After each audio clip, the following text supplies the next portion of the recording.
Alright, what's going on, guys? Welcome back to another Project video. In this video, I'll be showing you guys the best method to get points in Overguard Season 2. I did make previous videos on this earlier, but all my methods in those videos did get removed / patched / nerfed, so those videos are not going to work anymore. So I'm going to making another one to show you guys how to get a lot of points. I've had a lot of people asking me in my live streams, in my Discord, in my comments to make another dungeon guide. And as you can see, I did get a leaderboard. I am like third or nothing. Yeah, I am third enough, 37,000. So this guide, I'll be showing you guys how you can get a lot of points fast, easy. This can work for normal mode and competitive mode. This is mainly going to be competitive, but you can do this in normal mode. It's just a lot easier. It's literally just an easier version. So I'll be showing you guys how to do this in competitive.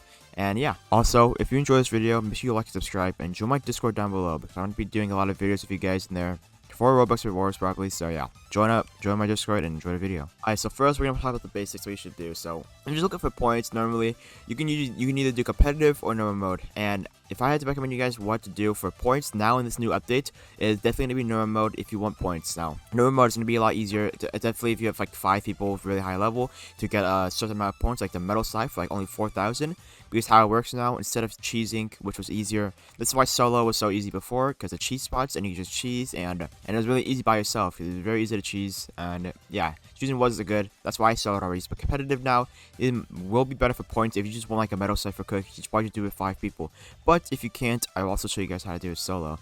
Alright, next up we have BDA or breathings. Now BDA breathings, the main thing you want is a good ranged BDA / breathing. I do recommend BDA still, because BDA is obviously going to be better for bosses and be better for stamina regen. At clans, you should go better with BDA. But anyways, yeah, I do recommend Reaper, Dream, Swamp, one of those 3. And then if you're Breather, Wind, or Mist, because I recommend stuff with a lot of projectiles.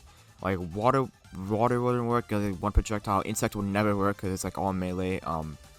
Thunder would almost never work as like 1 projectile. A lot of breathers would never work. Wind is fine. There's like 2 projectiles. Mist, I'm pretty sure has projectiles. I heard people say Mist was very good for dungeons. And then BDA Swamp just has insane mobility plus very good ranged. And then Reaper has very good mobility plus very good range. So those 2 are already gonna be the best for the dungeon. Dream just has very good range and abilities. So Dream is already really solid. And yeah, that's pretty much it for BDAs and things. I heard Arrow was good. I don't really know that because I haven't really tried it, so don't trust my word on Arrow being good. But those are going to be the main BDAs that you want to use for the dungeon. So those are going to be the best BDAs that you can use for the dungeons. And you don't need these BDAs for this. It just makes it a lot easier with the range points. But for this, if you do want a lot of points, you need range, because you can't just M1 them in the later rounds. You're going to need range. There's no cheese spots. The most thing you're going to be using is your abilities. Alright, next up, we're gonna talk about clans. So clans, there are very good clans for this. If you're in normal mode, then Commodore is gonna be your best clan if you're a demon, because you can just regen every single time. You don't need potions or anything. But in competitive mode, where healing skills are turned off, Soyama is gonna be the best. Hashibira is also very good for the double jump, because you want the double jump, you want the ferocity skill, you want the good base stats, but mainly you want the double jump. Double jump is so good for this. If it's like a tier list for skills in this dungeon, double jump would be on the top, because double jump will save you from time stop, it will save you from dodging enemies, it'll save you from so much things. So double jump is very good for this, especially in competitive mode. If you're in normal mode, you can also use it, but Komodo would be better for the healing. But yeah, that's pretty much it for the clans. Alright, last thing we're going to talk about before we get into the actual dungeon is bringing potions. Now potions, this is not a must, it's not a requirement, but this will help you so much. As you can see, I do got 1,052 potions, but that's only because I bought like all my potions. I bought so much potions using points, but you do not need that much potions, obviously. But potions will help. So if you want to get a lot of points, make sure you grind for potions. Let's say you want to go for the metal scythe, probably bring at least 100 potions. You can also buy potions in Wap City, but just make sure you bring at least 100 potions, and not jump potions. It could be normal potions like this, and that should probably be enough to get you your metal scythe for your 4,000 points. So that only takes like around an hour or 30 minutes. I don't know how long it takes exactly, but yeah, that's gonna be your best bet to get high rounds, get a potion, good BDA, good clan, and then yeah, and I'm gonna show you guys on how to actually do the rounds. Alright, so how dungeons work now? Basically, it will always be the same boss, same monsters, same event every single round in competitive. I don't know if this applies to normal or not, but there is a set seed that shows that makes it so only certain mobs spawn in certain maps. So let's say round 5 will always be Kaden no matter what. And then round 10 is probably gonna be I'm pretty sure it's Yaba. It's Yaba or Susumaru, and then 15 is Yaba or Susumaru. I forgot which order they're in. And then like with Goku, and then the hand, and then the flesh monster. I don't know the exact order, but if you do it a lot, you're gonna get used to the bosses and the events because it's the same events every single time. But basically, yeah, it is going to be the same events almost every single round, every single time you play dungeons, and so just be ready for whatever event you got last time. There are like time stops on like round like 28-ish, I don't know, I forgot the exact rounds with time stopping-ish. But another thing is the points aren't clear. So basically how it works is the faster you clear a round, the more points you get. So you're going to want to speed run, you're not going to want to just run away from the earlier rounds. Earlier rounds, you want to M1, or only M1, you group them up, M1. Do abilities on grouped enemies on all the early rounds, so you want to get points as fast as possible. So killing them is going to be really good because you get more points from killing them. So that is one method to get points. As you can see, I'm literally just going to get them all grouped together right now, and I'm going to kill them as fast as possible because you get more points from killing them. Next thing I'm going to talk about are the disaster events like Myopia, 𝐃𝐈𝐒𝐂𝐆𝐒. I cannot pronounce the names. The new one, which I forgot the name of, there's a new event that does get rid of 5 HP per second, or whatever it is. And yeah, I'm just showing you how to deal with all the events. And this one is double damage. Double damage, you literally never wanna play aggro, especially if you're inside of a group. I would say, especially if you're with a lot of enemies, never play aggro with double damage. With one combo, you will probably die in the later round. So never play aggro with double damage and double HP. You should take it slow. Let's see, Myopia. How Myopia works. This is the tip for Myopia. At nighttime, you can just turn your lamp on and off if you have Myopia. If it's at nighttime, and it will give it up the Myopia. Now at daytime, you can either just deal with it, and it kind of just takes skill. But as you see, yeah, 𝐃𝐈𝐒𝐂𝐃 is the first boss. He will always be the first boss no matter what. But anyways, Myopia is just going to be a really easy event in general, especially at nighttime. You just get rid of it. So don't worry about Myopia. Next, we have 𝐃𝐈𝐒𝐿𝐒. This one is another one where there's not really any like useful tips against it. You just gotta play good, and like I guess just go off the red markers with that one because there's not really much to say about that. Also, I'm lagging so bad, but there's not really much to say about the 𝐃𝐈𝐒𝐿𝐒 event. Just play by the red markers and like group them all together and use your abilities. But yeah, now I'm gonna show you guys how I beat every single round in the later rounds and how to get far, because the first couple of rounds don't really matter. There's not really any hard thing I should say about the first couple of rounds. Beating the bosses are still the same as before, so if you want to see how to beat bosses, go to my last video. Even though you just gotta fight the fodder minions and the bosses by themselves, but only hard one. So in the earlier rounds is gonna be Rengoku, but he doesn't have that much fodder minions, so you should be fine for that one. Let's see, the flesh demon. All you want to do is block his slashes, and that'll only work if you get a max block. If you don't, then you just spam range projectiles. But the bosses are gonna be the only hard parts of this thing, in my opinion now. So pretty much, you want to figure out strats for every single one of them, because obviously it's going to be the same bosses every single time.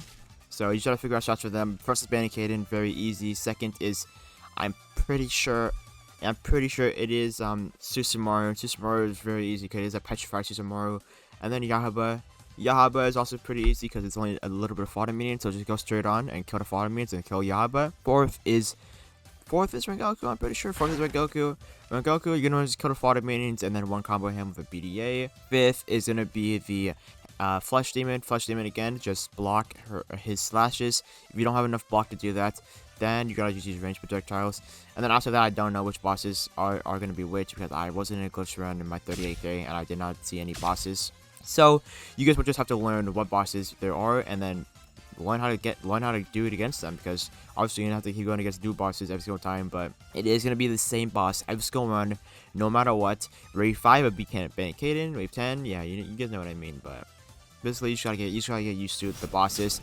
But I'll show you guys on a screen on how I cleared later waves for you guys that are struggling to get really high points. Alright, as you see, this is where I did my run, and this is the whole wave I did. As you see, I have 50k points here, but pretty much, let me go to a random timestamp.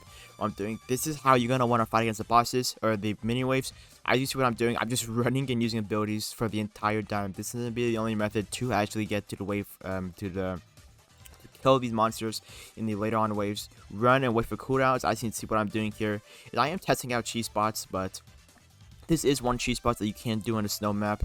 This doesn't work unless you have like ranged abilities, but this is a cheese spot that works on the outside of the map, as you see right here. But pretty much, this one only works if you have range abilities, but this is one cheese spot. Anyways, But yeah, as you see, this is how I fight them. I just use my abilities until I get them into a small amount of the group, and then I can M1 them, as you see what I'm doing here. This is what you want to do. Keep using range until they're in a small group, and then you can M1 them to death. But they have to be in a small range so you can actually uplift them. So pretty much, I see I'm probably gonna skip. I'm probably still gonna do the same thing 30 minutes later, just running and using abilities. I did stream this whole one, but as you see, use Reaper of Despair, and I'm gonna run, use Blazing Amputation, and then I'm gonna run and then wait for my thing to come back up.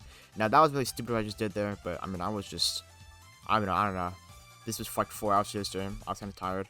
But yeah, pretty much just run, use range abilities, and this is why you need to find a BDA so it's really have a good range. I use Reaper again for this, because Reaper is still very good for the movement.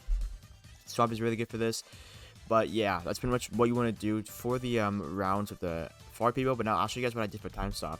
Alright, so as you guys see here, this is a TIMESTOP event. This is a double disaster TIMESTOP event. So as you see, TIMESTOP event, let me turn up the volume. So basically, TIMESTOP event, what you want to do is wait for the time queue and let's watch what I'm doing. Let me turn up my quality real quick.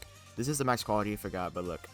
As you see, you gotta wait for the sound queue, just listen to it. Once you hear this, there you go. At the 3rd tick, it will be TIMESTOP, and I see what I do is use Sonito. Now, this is like a wave like a 104, so this should work for any wave under as well, but this is what I do. And then after the next... Oh, I have music playing. Oh, it's fine. After the next one, you see what I do. For the next TIMESTOP, since my Sonito is down, I'm waiting for the next TIMESTOP, and I'm going to use Asteroid. And this is how you're going to beat TIMESTOP. And TIMESTOP is the only disaster that is actually pretty hard in this, besides other ones. But other ones you try to play safe. This one is the only one that actually is pretty hard. But this is what you gotta do for TIMESTOP. Obviously, the one I'm doing is what I do for Reaper. And now, you can use double jump for this. You really use anything with this. But this is how you're gonna beat TIMESTOP. The only hard disaster I'd say is gonna be TIMESTOP. So, yeah. But yeah, that's how you're gonna be able to beat this dungeon and get a lot of points. A lot of stuff is actually still the same from my last guides. For example, how to use the buffs like insta-kill and Wisteria. Actually, they did say what Wisteria Poison, but how to use buffs like insta-kill to whatever to your advantage. Like wait for the last one, do your thing. And another thing I didn't mention is the ult cooldown. Ult cooldown, just use the ult whenever it's up, because there now is a new event that gives it your ult. So use the ult whenever it's up. That is another thing you can do, but that's gonna be how you get most points in this new one. That is all the requirements that you need, all the things that you should do. And remember, this one, it's way simpler than before, just way harder before because there's no cheese spots. Last one was just cheesing every single round. Now this one is just like pretty much it's just skill. I'll be honest, skill and patience, just going around and using ranged abilities for a long time. They're probably still gonna change this, so this might not be my final video on this because they're probably gonna change a lot of methods in the dungeon shop, sorry. So I will probably make another. Not another guide, but like an update on this for you guys with the change methods. But that's how you're gonna get a lot of points. If you guys have any questions for how to do this, make sure you get in my comments, because I'll answer a lot of you guys' questions on how to pass a couple of rounds or what I should do with whatever question you need. But yeah, if you guys find this video helpful, make sure you like and subscribe, and drop a down below. But yeah, I'll see you guys in the next one.